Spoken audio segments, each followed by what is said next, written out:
creamy mashed potato. Sige, Sarah, pagbalot ka na ng patatas. Tapos na po, Miss Minchin. At gumawa naman tayo ng cream base para mas consistent ang lasa ng mashed potato natin. Yellow onion, garlic mince, Galing ha? laurel, black pepper,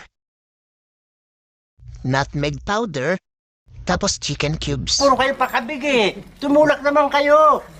Lagyan na rin natin ng butter. Dali! Set lang natin ng low ang heating element natin. Aw naman. What? Mekos-mekos na yan. Dalian nyo! Pakuluan na rin natin ang patatas. Tusok-tusok. Ito talaga ang master ko dati. Talaga mahilig ka manggatong. Huwag masyado ubusin ng tubig para hindi dry ang patatas. Salain natin ang base para matanggal ang pangit sa paningin. Joke lang. Ikaw talaga may pakademonyo. Halo-halo. Alam ko na yan. Wala tayong yelo. Durog kayo ngayon sa akin. Titigan mo, Elsa. At ayun na, tapos na naman ang ating tsambang walang sablay. Hanggang sa muli.